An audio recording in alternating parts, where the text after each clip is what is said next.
जय जिनेंद्र। आत्मा चैनल देख रहे सभी दर्शकों का मैं नलिनी स्वागत करती हूँ। आइए बढ़ते हैं आज के धार्मिक और सामाजिक समाचारों की ओर। आज महाआरती सेवा संघ द्वारा बाबा महाकाल जी के स्वरूप की स्वागत यात्रा सुबह 11 बजे से निकाली गई। यह यात्रा रेलवे स्टेशन लुधियाना से शुरू होकर घंटाघर चौक, चौड़ा बाजार आदि स्थानों से होती हुई पुरानी माधोपुरी लुधियाना में महाकाल जी के स्वरूप की स्थापना एवं महाआरती के साथ संपन्न हुई। महाकाल जी का स्वरूप उज्जैन तो पंजाब च लुधियाने शहर पहली बार आ रहा है। ਅਸੀਂ बहुत खुश नसीब है लुधियाना वासी ਜਿਹੜੇ लुधियाना शहर च उज्जैन के महाकाल आए ने राजा अधिराज महाकाल। मेरी बेनती है सारे लुधियाना शहर वासियों की सारे परिवार अपने आन बाबा महाकाल का आशीर्वाद लैन, बाबा महाकाल की पालकी आगे उठान। हर हर महादेव। भगवान भोले बाबा आज बड़े ही सुंदर स्वरूप में सेहरा बांध करके उज्जैन से पधारे हैं। चौड़ा बाजार घंटाघर चौक से यहाँ इनकी स्वागत यात्रा रखी गई है, जो कि चौड़ा बाजार से होती हुई हमारा निक्काबल चौक से शंगलावाला शिवाला महंत नारायण दास पुरी जी के द्वारा महाआरती करते हुए निम चौक और 3 नंबर डिवीजन से होती हुई पुरानी माधोपुरी श्री प्रेम कुटिया मंदिर में वहाँ इनका बड़ा भव्य स्वागत होगा और वहीं इनकी स्थापना होगी। सभी भक्तजन अपना जीवन सार्थक करें और आकर के भगवान भोले बाबा का आशीर्वाद प्राप्त करें। जय कारा वीर बजरंगे। लुधियाना से कैमरामैन जसविंदर के साथ राजेश मेहरा की रिपोर्ट। आज लुधियाना के वार्ड नंबर 1 में स्थित गुरु रविदास धर्मशाला में कांग्रेस पार्टी के सीनियर आगू अमरजीत जीता की अगुवाई में जरूरतमंदों को लेबर कार्ड बांटा गया और इस मौके हल्का उत्तरी के विधायक राकेश पांडे की अगुवाई में आम आदमी पार्टी वार्ड नंबर 1 के प्रधान के साथ कई लोग कांग्रेस पार्टी में शामिल हुए, जिन्हें राकेश पांडे द्वारा सिरोपा डालकर सम्मानित किया गया। तो वहीं दूसरी ओर लुधियाना के भौरा गांव में स्थित सरकारी प्राइमरी स्कूल के बच्चों को किताबें, पेंसिल, इरेजर्स आदि बांटी गई। ਅੱਜ ਜਿਹੜੇ ਪਰਿਵਾਰ ਸਾਡੇ ਨਾਲ ਸ਼ਾਮਲ ਹੋਏ ਨੇ, ਮੈਂ ਉਹਨਾਂ ਸਾਰਿਆਂ ਨੂੰ ਬਹੁਤ-ਬਹੁਤ ਮੁਬਾਰਕਬਾਦ ਦਿੰਦਾ।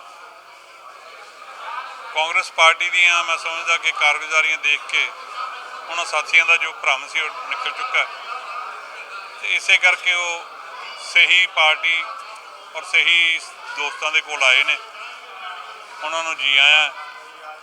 घर वापसी असी और आस करते हैं कि इत्थे हुण ओह सही मायने दे विच लोगों की सेवा दे नाल जुड़नगे और जो भी इलाके के काम ने उस दे विच साडे नाल सारियां नाल सहयोग देणगे।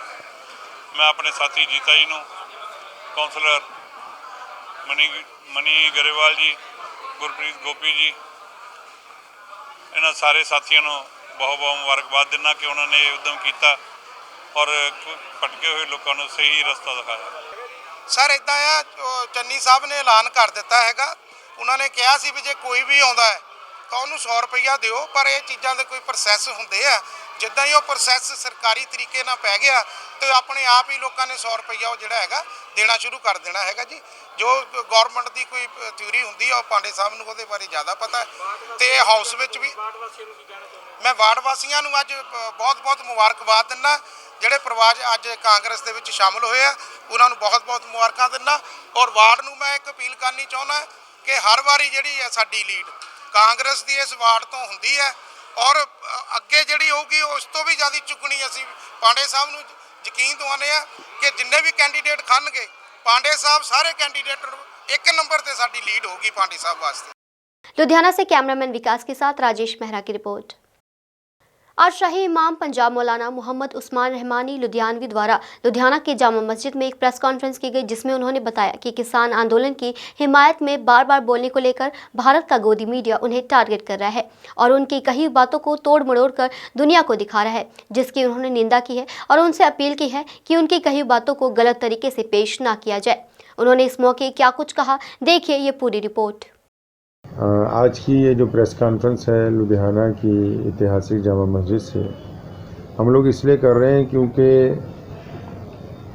नेशनल टीवी चैनलों में से एक टीवी है TV9 भारतवर्ष, उसकी तरफ से जिस दिन से किसान आंदोलन की कामयाबी के बाद केंद्र सरकार ने बिल वापस लिए हैं, उस दिन से वो लगातार कुछ भारत के अलग अलग मौलानाओं के साथ साथ उन्होंने मुझे बतौर पंजाब के शाही इमाम टारगेट करना शुरू किया और हमारी एक स्पीच का एक बहुत छोटा सा हिस्सा वो दिखा रहे हैं, जिसमें हमने ये खुशी का इजहार किया है कि खुदा का शुक्र है कि किसान आंदोलन जो है वो कामयाब हो गया। मैं नेशनल मीडिया को ख़ास करके कहना चाहता हूँ कि मीडिया जो है भारत का स्वतंत्र, भारत की जो डेमोक्रेसी है, इसका चौथा स्तंभ है।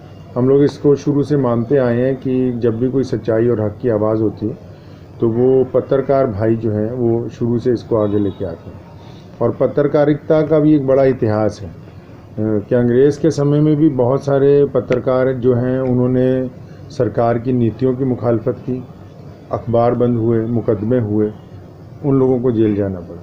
लेकिन बड़ी शर्म की बात है कि आजकल कुछ पत्रकार जो हैं वो अल्पसंख्यक समुदाय को धमकाने की कोशिश करते हैं और झूठी पत्रकारिता करके सरकार को खुश करने की कोशिश करते हैं। तो मैं उनको ये कहना चाहता हूँ कि लोकतंत्र का हक है हर एक इंसान को कि वो अपनी चुनी हुई सरकार की उन नीतियों पर, जो नीतियाँ उसे अच्छी ना लगती हों, उन नीतियों के ऊपर बोले कि हाँ ये नीतियाँ ठीक नहीं हैं।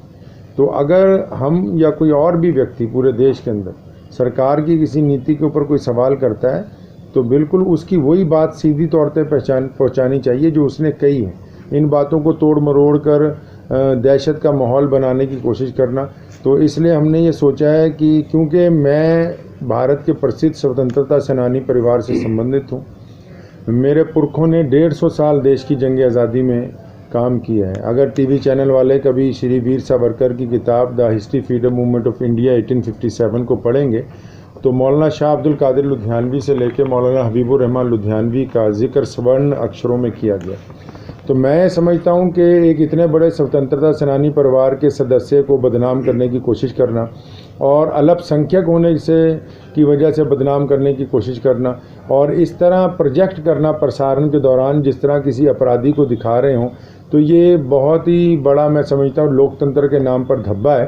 ये ਅਸੀਂ ਜਿਹੜਾ ਹੈਗਾ गवर्नमेंट ऑफ इंडिया ਨੂੰ number 1, number 2 ministry of information and broadcasting, number 3 telecom regulatory authority of India TRAI ਜਿਹੜੀ ਹੈਗੀ ਹੈ ਉਹਨੂੰ, ਇੱਕ ਜਿਹੜਾ COE ਹੈਗਾ ਵਰੁਣ ਦਾਸ ਤੇ ਹੋਰ ਵੀ ਜਿਹਨੇ ਇਹਨੂੰ ਮਤਲਬ ਟੈਲੀਕਾਸਟ ਕੀਤਾ, ਜਿਹੜੇ ਬੰਦੇ ਵੀ ਇਨਵੋਲਵ ਹੈਗੇ ਨੇ, ਉਹ TV 9 Bharat Varsh news channel ਜਿਹੜਾ ਹੈਗਾ, ਇਹਨਾਂ ਨੂੰ ਪਾਰਟੀ ਰੱਖ ਕੇ ਅਸੀਂ 100 ਕਰੋੜ ਦਾ ਦਾਅਵਾ ਲਗਾਉਣ ਜਾ ਰਹੇ ਹੈਗੇ।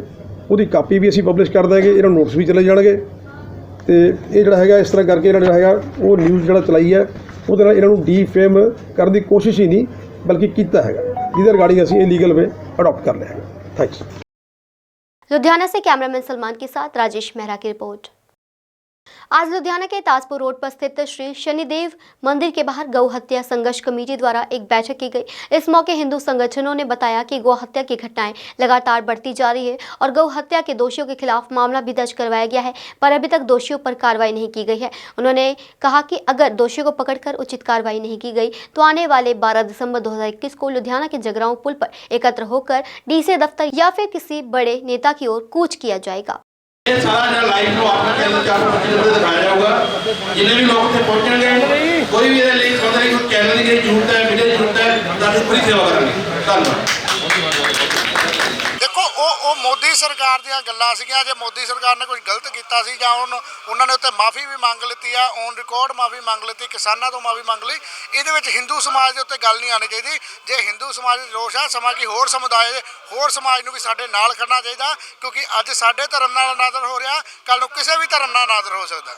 ਪਿਛਲੇ ਦਿਨੀ ਜਿਹੜੀ ਜੀਵਨ ਨਗਰ ਜਮਾਲਪੁਰ ਦੇ ਵਿੱਚ ਇੱਕ ਗਊ ਹੱਤਿਆ ਹੋਈ ਸੀ, ਬੜੀ ਹੀ ਮੰਦਭਾਗੀ ਘਟਨਾ ਸੀ, ਜਿਸ ਦੇ ਵਿੱਚ ਸਾਰੇ ਸਮੂਹ ਹਿੰਦੂ ਸਮਾਜ ਦਾ ਵੀ ਬੜਾ ਰੋਸ਼ ਸੀਗਾ।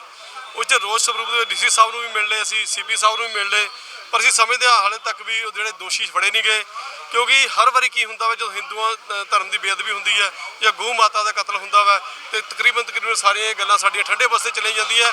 ਪਰ ਹੁਣ ਹਿੰਦੂ ਸਮਾਜ ਜਿੰਨਾ ਕੁ ਰੋਸ਼ ਹੈ ਹੋਰ ਨਹੀਂ ਸਹਿਣ ਕੀਤਾ ਜਾਵੇਗਾ, ਬਹੁਤ ਹੋ ਗਿਆ, ਬਸ ਹੈ ਹੁਣ ਸਾਡੀ। ਉਸ ਤੋਂ ਬਾਅਦ CP ਸਾਹਿਬ ਨਾਲ ਵੀ DC ਸਾਹਿਬ ਨਾਲ ਵੀ ਮੁਲਾਕਾਤ ਹੋਊਗੀ ਜਦਕਿ ਦੋਸ਼ੀ ਫੜੇ ਨਹੀਂ ਗਏ, ਜਿਸ ਦੇ ਸਬੰਧ ਦੇ ਵਿੱਚ ਅੱਜ ਪੂਰੇ ਹਿੰਦੂ ਸਮਾਜ ਨੇ ਸ਼ਨੀਦੇਵ ਮੰਦਿਰ ਦੇ ਵਿੱਚ ਤਾਜਪੁਰ ਰੋਡ ਦੇ ਉੱਤੇ ਇੱਕ ਬੈਠਕ ਰੱਖੀ ਸੀ, ਜਿਸ ਦੇ ਵਿੱਚ ਨਿਰਣੇ ਲੈਣਾ ਸੀਗਾ ਕਿ ਅਸੀਂ ਅੱਗੇ ਕੀ ਕਰਨਾ, ਕੀ ਰਣਨੀਤੀ ਹੈ। तो ਸਾਰੇ ਹਿੰਦੂ ਸਮਾਜ ਨੇ ਰਲ ਕੇ ਨਿਰਣੇ ਲਿਆ ਵਾ ਕਿ ਬਸ ਬਹੁਤ ਹੋ ਗਿਆ, हर बार माफ़ी नहीं दी जा सकती, हर बार इस चीज़ को सहन नहीं किया जा सकता। ਹੁਣ ਕੱਲ ਜਾਂ ਪਰਸੋਂ ਅਸੀਂ ਇਹ ਮੰਗ ਪੱਤਰ ਦੇ ਰਹੇ ਹਾਂ ਔਰ 10-15 ਦਿਨਾਂ 'ਚ ਅਗਰ ਇਹ ਕਾਰਵਾਈ ਨਹੀਂ ਹੁੰਦੀ ਫਿਰ ਅਸੀਂ ਡਾਇਰੈਕਟ ਕੋਰਟ ਦੇ ਵਿੱਚ 166 167 ਦੀ ਕ੍ਰਿਮੀਨਲ ਕੇਸ ਪਾ ਕੇ ਡੀਸੀ ਸਾਹਿਬ, ਮੇਅਰ ਸਾਹਿਬ ਤੇ ਕਮਿਸ਼ਨਰ ਕਾਰਪੋਰੇਸ਼ਨ ਦੇ ਉੱਤੇ ਕਾਰਵਾਈ ਕਰਾਵਾਂਗੇ ਥਰੂ ਕੋਰਟ, ਤੇ ਉਹਨਾਂ ਨੂੰ ਉਹਨਾਂ ਦੀ ਜਿਹੜੀ ਜ਼ਿੰਮੇਵਾਰੀ ਹੈ, ਜਿਹੜੀ ਉਹਨਾਂ ਦੀ ਲੀਗਲ ਡਿਊਟੀ ਹੈ ਉਹ ਨਿਭਾਉਣ ਦੀ ਉਹਨਾਂ ਨੂੰ ਲਾਇਬਲ ਕਰਾਂਗੇ। ਮੈਂ ਕਿਹਾ ਜੀ ਤੁਸੀਂ ਦੇਖੀ ਜਾਓ ਹੁਣ 12 ਤਰੀਕ ਨੂੰ ਕੀ ਹੋਣਾ, ਇਹ ਤਾਂ ਮੌਕਾ ਹੀ ਦੱਸੂਗਾ। ਇਹ ਹੁਣ ਤੁਸੀਂ ਛੱਡ ਦਿਓ ਇਹ ਗੱਲ ਕੀ ਹੋਊਗੀ, ਇਹ 12 ਤਰੀਕ ਨੂੰ 12 ਵਜੇ ਹੀ ਪਤਾ ਲੱਗਣਾ ਕਿ ਜੇ ਉਸ ਤੋਂ ਬਾਅਦ ਪ੍ਰਸ਼ਾਸਨ ਨੇ ਗ੍ਰਿਫਤਾਰੀ ਨਾ ਕੀਤੀ ਕਿਹੜਾ ਮਹੱਲਾ ਜਾਮ ਹੋਣਾ ਹੈ, ਕਿਹੜੀ ਸੜਕ ਜਾਮ ਹੋਣੀ ਹੈ। ਜੋ ਅੱਜ ਸਾਡੇ ਹਿੰਦੂਆਂ ਨੇ ਇੱਥੇ ਬਹਿ ਕੇ ਅੱਜ ਫੈਸਲਾ ਲਿੱਤਾ ਹੈ, ਤੁਹਾਨੂੰ ਮੈਂ ਦੱਸ ਦਿੰਦਾ ਮਾਈਕ ਦੇ ਉੱਤੇ, ਕੈਮਰੇ ਦੇ ਉੱਤੇ, ਕਿ ਰੋਡ, ਚੌਂਕ, ਗਲੀ ਰਿਵਾਜ ਪੁਰਾਣੇ ਹੋ ਗਏ। ਲੁਧਿਆਣੇ ਸ਼ਹਿਰ ਦੇ 5 ਸੜਕਾਂ ਜਿਹੜੀਆਂ ਲੁਧਿਆਣੇ ਨੂੰ ਟੱਚ ਕਰਦੀਆਂ ਜਾਂ ਪੰਜਾਬ ਦੇ ਵਿੱਚੋਂ ਐਂਟਰੀਆਂ ਸਾਰੀਆਂ ਟੋਟਲ ਬੰਦ ਕਰ ਦਿੱਤੀਆਂ ਜਾਣਗੀਆਂ। ਜਦ ਤੱਕ ਪ੍ਰਸ਼ਾਸਨ ਉਹ ਬੰਦੇ ਨੂੰ ਫੜਦਾ नहीं, अरेस्ट नहीं करता, उदों तक सड़कां खुलणगियां। लुधियाना से कैमरामैन विकास के साथ राजेश मेहरा की रिपोर्ट। बठिंडा के आदर्श नगर में मोहल्ला वासियों की ओर से अपनी मांगों को लेकर नगर निगम के खिलाफ रोष जाहिर करते हुए नारेबाजी की गई। प्रदर्शन के दौरान मोहल्ला वासियों ने कहा कि प्रशासनिक अधिकारियों की ओर से गलियों और सड़कों पर सुधार करने की बजाय सड़क के बीचों बीच बड़े सीवरेज बनाए गए हैं, जिस कारण काफी मुश्किलों का सामना करना पड़ रहा है। 4 पहिए वाहन गली में दाखिल नहीं होते, इमरजेंसी में अगर किसी को जाना पड़े तो खाली प्लाटों से होकर गुजरना पड़ता है। इस संबंध में नगर निगम को भी शिकायत दी गई है, लेकिन किसी तरह की कोई सुनवाई नहीं की जा रही है। इलाका निवासियों की ओर से प्रशासन से मांग की जा रही है कि इस मसले का जल्द से जल्द समाधान किया जाए। दर्श नगर है जी साडा, गली नंबर 9 ਗਿਲਪੱਤੀ रोड ਗੁਰਦੁਆਰਾ ਸਾਹਿਬ ਜਿਹੜਾ ਹੈਗਾ ਮੇਨ ਤੋਂ ਬੋਲ ਰਹੇ ਹਾਂ ਜੀ। ਸਾਡੀ ਮੰਗ ਇਹੀ ਹੈ ਜੀ, ਅਸੀਂ ਇੱਕ ਤਾਂ ਸਟਰੀਟ ਲਾਈਟਾਂ, ਸਾਨੂੰ ਆਹ ਪੋਲ ਵਗੈਰਾ ਅਸੀਂ ਆਪ ਹੀ ਬੱਲੀਆਂ ਦਾ ਇੰਤਜ਼ਾਮ ਕਰਕੇ ਉਹ ਕੀਤਾ ਹੋਇਆ ਸੀ। ਇੱਕ ਤਾਂ ਸਾਡੀਆਂ ਇਹ ਸਟਰੀਟ ਲਾਈਟਾਂ ਦਾ ਜੀ, ਇੱਕ ਆ 4-4 ਫੁੱਟ ਸਾਡੇ ਆਹ ਹੋਏ ਵੇ ਸੀਵਰੇਜ ਜਿਹੜੇ ਹੈਗੇ ਆ। ਕਾਰ ਲੰਘਣ ਦੇ ਵਿੱਚ ਸਾਨੂੰ ਔਖ ਹੈਗੀ ਹੈ, ਸਾਡੇ ਬੱਚੇ ਖੇਡਣ ਖੁੱਡਣ ਦੇ ਵਿੱਚ ਪ੍ਰੋਬਲਮ ਆ ਰਹੀ ਹੈ ਜੀ ਇੱਥੇ ਸਾਰੀ। ਬਾਕੀ ਜੇ ਕੋਈ ਸਾਡੇ ਮਾਤਾ ਜੀ ਬਿਮਾਰ ਹੈ, ਰਾਤ ਬਰਾਤੇ ਜਦੋਂ ਲਿਜਾਣਾ ਅਸੀਂ ਪਲਾਟਾਂ ਵਿੱਚ ਦੀ ਲੈ ਕੇ ਜਾਂਦੇ ਹਾਂ, ਪਲਾਟਾਂ ਦੀਆਂ ਬਾਉਂਡਰੀਆਂ ਵਾਲ ਕਰ ਦਿੰਦੇ ਆ ਜੀ ਉਹ ਲੋਕ, ਆਪਣੀਆਂ ਰੋਕੀ ਜਾਂਦੇ ਆ ਜੀ। ਸਾਨੂੰ ਲੰਘਣ ਦੇ ਵਿੱਚ ਔਖਾਈ ਹੈ ਜੀ, ਅਤੇ ਇਹਦੇ 'ਚ ਮਿੱਟੀ ਵਗੈਰਾ ਪਾਈ ਜਾਵੇ ਤਾਂ ਧੰਨਵਾਦ ਸਰਕਾਰ ਦਾ ਜੀ। ਕੀ ਮੰਗ ਕੀ ਕਰਦੇ ਹੋ? ਮੰਗ ਇਹ ਹੈ ਜੀ, ਜਲਦੀ ਤੋਂ ਜਲਦੀ ਸਾਨੂੰ ਜੇ ਕੋਈ ਮਿੱਟੀ ਵਗੈਰਾ ਹੀ ਪਾਈ ਜਾਵੇ ਤੇ ਮਿਹਰਬਾਨੀ ਹੋਊਗੀ ਜੀ ਸਰਕਾਰ ਦੀ। ਸਾਡੀ ਮੰਗ ਇਹੀ ਹੈ ਜੀ, ਇੱਕ ਤਾਂ ਭਰਤ ਪਾਈ ਜਾਵੇ ਚੰਗੀ ਤਰ੍ਹਾਂ, ਸਾਡੇ ਰੋਡ ਬਣਾਏ ਜਾਣ, ਜਿਹੜੇ ਸੀਵਰੇਜ ਕਨੈਕਸ਼ਨ ਦਿੱਤੇ ਇਹਨਾਂ ਨੂੰ ਸਹੀ ਤਰ੍ਹਾਂ ਚਲਾਇਆ ਜਾਵੇ। ਬਾਕੀ ਜਿਸ ਤਰ੍ਹਾਂ ਪਿੱਛੇ ਗਲੀਆਂ ਬਣੀਆਂ, ਸਾਡੀਆਂ ਗਲੀਆਂ ਵੀ ਉਸ ਤਰ੍ਹਾਂ ਬਣਨ, ਸਾਡੇ ਬੱਚੇ ਵੀ ਗਲੀਆਂ 'ਚ ਆਉਣ, ਸਾਡੀਆਂ ਗੱਡੀਆਂ ਵੀ ਲੰਘ ਸਕਣ। ਬਹੁਤ ਸਾਨੂੰ ਦਿੱਕਤ ਆ ਰਹੀ ਹੈ, ਬਹੁਤ ਜ਼ਿਆਦਾ। ਜੇ ਤੁਹਾਡੀਆਂ ਮੰਗਾਂ ਨਹੀਂ ਪੂਰੀ ਹੁੰਦੀਆਂ ਫਿਰ ਕੀ ਕਰੇ?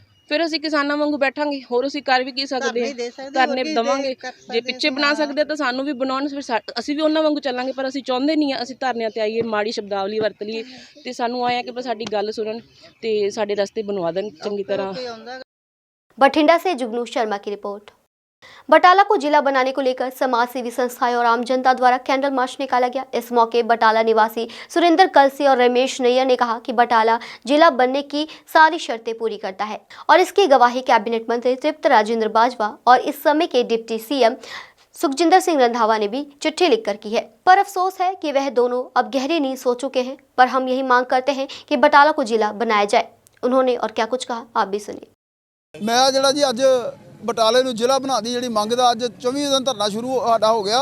ਅੱਜ ਜਿਹੜੀ ਬਟਾਲਾ ਦੀ ਮੰਗ ਨੂੰ ਜ਼ਿਲ੍ਹਾ ਬਣਾਉਣ ਦੀ ਮੰਗ ਨੂੰ ਲੈ ਕੇ ਆਪਾਂ ਕੈਂਡਲ ਮਾਰਚ ਰੱਖਿਆ ਸੀ। ਉਹਦੇ ਸੰਬੰਧ 'ਚ ਆਪਾਂ ਨਹਿਰੂ ਗੜ੍ਹ 'ਚ ਇਕੱਠੇ ਹੋਏ, ਇੱਥੋਂ ਲੈ ਕੇ ਆਪਾਂ ਗਾਂਧੀ ਚੌਂਕ ਤੱਕ ਜਾਣਾ। ਇਸ ਤੋਂ ਬਾਅਦ ਜਿਹੜਾ ਵਾ ਫਿਰ ਆਪਾਂ ਪ੍ਰੋਗਰਾਮ ਕੱਲ੍ਹ ਹੀ 1 ਜਾਂ 2 ਦਿਨ 'ਚ ਦੇਵਾਂਗੇ ਕਿ ਅਗਲਾ ਸਾਡੀ ਰਣਨੀਤੀ ਜੋ ਵੀ ਆਪਾਂ ਬਣਾ ਕੇ ਬਟਾਲੇ ਦੇ ਲੋਕਾਂ ਨਾਲ ਸਲਾਹ ਕਰਕੇ ਜਿਹੜੀ ਬਣੂਗੀ ਉਹਦੇ ਮੁਤਾਬਕ ਆਪਾਂ ਚੱਲਾਂਗੇ। ਜਿਹੜੀ ਇੱਕ ਗੱਲ ਮੇਰੀ ਬੇਨਤੀ ਹੈ ਕਿ ਬਟਾਲੇ ਦੀ ਜਨਤਾ ਹੁਣ ਸਿਰਫ ਇੱਕੋ ਹੀ ਚੀਜ਼ ਚਾਹੁੰਦੀ ਹੈ, ਬਟਾਲਾ ਜ਼ਿਲ੍ਹਾ। ਇਹ ਜ਼ਿਲ੍ਹਾ ਬਣੂਗਾ, ਹਰ ਬਣੂਗਾ। ਜੇ ਨਹੀਂ ਬਣਾਉਣਗੇ ਇਹਨਾਂ ਲੋਕਾਂ ਦਾ, ਇਹਨਾਂ ਲੀਡਰਾਂ ਦਾ ਜੀਣਾ ਹਰਾਮ ਕਰਦੇ ਸਾਨੂੰ ਜੇਲ੍ਹਾਂ 'ਚ ਧੱਕਦੇ, ਸਾਨੂੰ ਜੋ ਮਰਜ਼ੀ ਕਰਨ, ਆਪਾਂ ਹਰ ਤਰ੍ਹਾਂ ਨਾਲ ਤਿਆਰ ਜੇ। ਪਰ ਲੇਕਿਨ ਬਟਾਲਾ ਜ਼ਿਲ੍ਹਾ ਜ਼ਰੂਰ ਬਣਾ ਕੇ ਲੈਣਾ ਜੇ। ਬਾਕੀ ਗੱਲ ਕਿ 70 ਸਾਲ ਤੋਂ ਬਟਾਲੇ ਜਨਤਾ ਨਾਲ ਧੱਕਾ ਹੋ ਰਿਹਾ, ਜਿਹੜਾ ਕਿਸੇ ਵੀ ਕੀਮਤ ਤੋਂ ਬਰਦਾਸ਼ਤ ਤੋਂ ਬਾਹਰ ਰਿਹਾ। ਅੱਜ ਪ੍ਰੋਗਰਾਮ ਇਹ ਲਿਖਿਆ ਹੋਇਆ ਕੈਂਡਲ ਮਾਰਚ ਜਿਹੜਾ ਅਸੀਂ ਕਰ ਰਹੇ ਹਾਂ, ਜਿਹੜੇ ਬਟਾਲੇ ਪੁਲਿਸ ਜ਼ਿਲ੍ਹਾ ਬਟਾਲਾ ਨਾਲ ਸੰਬੰਧਿਤ ਜਿਹੜੇ 2 ਕੈਬਨਿਟ ਮੰਤਰੀ ਤ੍ਰਿਪਤ ਬਾਜਵਾ ਤੇ ਸੁਖੀ ਰੰਧਾਵਾ ਜਿਹੜੇ ਹੈਗੇ ਨੇ, ਇਹ ਇਸ ਵੇਲੇ ਅੰਨੇ ਹੋਏ ਬੈਠੇ ਨੇ, ਇਹਨਾਂ ਨੂੰ ਦਿਸਦਾ ਕੁਝ ਨਹੀਂਗਾ। ਤੇ ਉਹ ਕੈਂਡਲ ਮਾਰਚ ਇਸ ਕਰਕੇ ਕਰ ਮੇਰੀ ਇਹ ਸਾਡੇ ਕੈਂਡਰਾਂ ਦੀ ਲਾਈਟ ਜਿਹੜੀ ਆ ਇਹਨਾਂ ਦੀ ਅੱਖਾਂ ਵਿੱਚ ਪਵੇ, ਇਹਨਾਂ ਨੂੰ ਪਤਾ ਲੱਗੇ ਭਈ ਬਟਾਲਾ ਵਾਸੀ ਜਿਉਂਦੇ ਆ। ਬਟਾਲਾ ਜਿਹੜਾ ਉਹਨਾਂ ਨੂੰ ਇਸ ਗੱਲ ਦੀ ਲੋੜ ਆ ਤੇ ਉਹ ਲੋੜ ਜਿਹੜੀ ਜ਼ਿਲ੍ਹੇ ਦੀ ਪੂਰੀ ਕੀਤੀ ਜਾਵੇ। गुरदासपुर से जतिंदर कुंडल की रिपोर्ट। डिप्टी कमिश्नर संयम अग्रवाल पठानकोट ने मोबाइल डेमोन्स्ट्रेशन वैन को हरी झंडी दिखाकर किया रवाना। इस बारे में जानकारी देते हुए डिप्टी कमिश्नर संयम अग्रवाल ने बताया कि भारतीय चुनाव कमीशन की ओर से वोटरों की कार्यप्रणाली को और अधिक मजबूत करने के लिए ईवीएम और वीवीपैट्स की अवेयरनेस ड्राइव की गई। उन्होंने बताया कि जिला पठानकोट के तीनों हलकों पठानकोट, सुजानपुर, भोआ में मोबाइल डेमोस्ट्रेशन वैन चलाई जाएगी, जो कि तीनों हलकों पर जाकर लोगों को ईवीएम मशीन और वीवीपैट्स की डेमोस्ट्रेशन देगी, जिसमें वोटर ने जिस निशान को वोट दिया है उस निशान की जानकारी कैसे हो उसके बारे में बताया जाएगा। ਭਾਰਤੀ ਚੋਣ ਕਮਿਸ਼ਨ ਵੱਲੋਂ ਵੋਟਰਾਂ ਦੀ ਚੋਣ ਪ੍ਰਕਿਰਿਆ ਦੇ ਵਿੱਚ ਕੌਨਫੀਡੈਂਸ ਨੂੰ ਹੋਰ ਮਜ਼ਬੂਤ ਕਰਨ ਲਈ ਈਵੀਐਮ ਅਤੇ ਵੀਵੀਪੈਟ ਦੀ ਅਵੇਅਰਨੈਸ ਡਰਾਈਵ ਕੀਤੀ ਗਈ ਹੈ, ਜਿਹਦੇ ਤਹਿਤ ਪਠਾਨਕੋਟ ਜ਼ਿਲ੍ਹੇ ਦੇ 3 ਹਲਕਿਆਂ ਦੇ ਵਿੱਚ ਮੋਬਾਈਲ ਡੈਮੋਨਸਟ੍ਰੇਸ਼ਨ ਵੈਨ ਚਲਾਈ ਜਾਣਗੀਆਂ। ਇਹ ਹਰ ਇੱਕ ਬੂਥ ਤੇ ਜਾ ਕੇ ਜਿੰਨੇ ਵੋਟਰ ਹੈ ਉਹਨਾਂ ਨੂੰ ਈਵੀਐਮ ਅਤੇ ਵੀਵੀਪੈਟ ਦਾ ਡੈਮੋਨਸਟ੍ਰੇਸ਼ਨ ਦੇਗੀ, ਜਿੱਥੇ ਲੋਕੀ ਆ ਕੇ ਮਸ਼ੀਨਾਂ ਨੂੰ ਯੂਜ਼ ਕਰ ਸਕਦੇ ਹਨ ਤੇ ਵੀਵੀਪੈਟ ਤੋਂ ਜਿਹੜੀ ਪਰਚੀ ਨਿਕਲਦੀ ਹੈ voter verified paper audit trail ਕਿ ਜੋ ਵੋਟ ਜਿਸ ਕੈਂਡੀਡੇਟ ਨੂੰ ਪਾਇਆ ਹੈ ਉਹ ਉਸੀ ਨੂੰ ਪਿਆ ਹੈ ਤੇ ਉਹ ਸਾਰਾ ਕੁਝ ਇਸ ਵੈਨ ਦੇ ਰਾਹੀਂ ਵੋਟਰਾਂ ਨੂੰ ਦੱਸਿਆ ਜਾਏਗਾ। ਇਹਦੇ ਨਾਲ ਹੀ ਇੱਕ ਜ਼ਿਲ੍ਹਾ ਪੱਧਰ ਤੇ 3 ਹਲਕਿਆਂ ਤੇ ਵੀ ਇੱਕ ਡੈਮੋਨਸਟ੍ਰੇਸ਼ਨ ਸੈਂਟਰ ਸਾਡਾ ਚਾਲੂ ਰਹੇਗਾ, ਜਿੱਥੇ ਆ ਕੇ ਲੋਕੀ ਈਵੀਐਮ ਅਤੇ ਵੀਵੀਪੈਟ ਦੀ ਜਾਣਕਾਰੀ ਪਾ ਸਕਦੇ ਹੈ ਤੇ ਮੈਨੂੰ ਪੂਰੀ ਉਮੀਦ ਹੈ ਕਿ ਚੋਣ ਕਮਿਸ਼ਨ ਦੀ ਇਸ ਪਹਿਲ ਨਾਲ ਜਿਹੜੀ ਇਹ ਲੋਕਤੰਤਰ ਦੀ ਇੰਨੀ ਮਜ਼ਬੂਤ ਇੱਕ ਇਹ ਹੈ ਈਵੀਐਮ ਜਿਸ ਦੇ ਉੱਤੇ ਸਾਰਾ ਸਾਡਾ VOTING ਦਾ ਧਾਰਮਦਾਰ ਹੈ ਉਹ ਬਹੁਤ ਮਜ਼ਬੂਤ ਹੋਏਗਾ। ਧੰਨਵਾਦ। पठानकोट से आलोक कुमार की रिपोर्ट।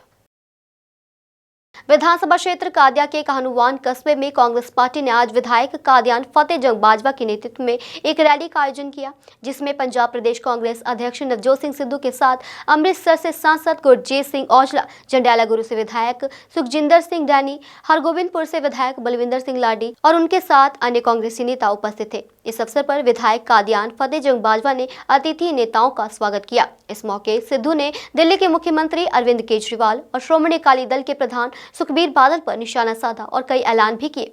सिद्धू ने इस रैली में जनसभा को संबोधित करते हुए क्या कुछ कहा, आप खुद ही सुन लीजिए।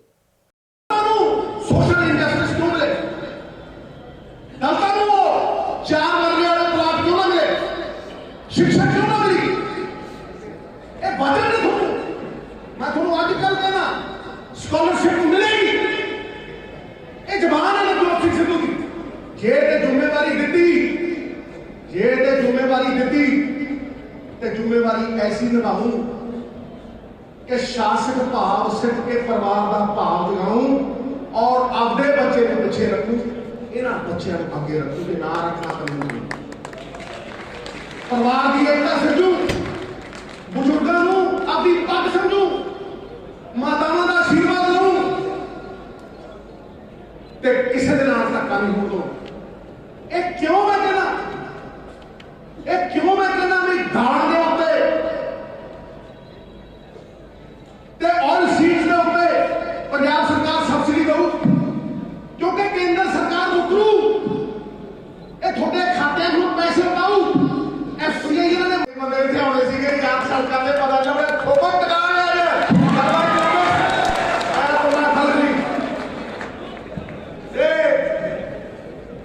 शेर बड़े सुनाए भरा मैं इन्ने शेर सुना दे जंगल की शेरनियां विधवा हो गई माहौल गर्म कर देना आप।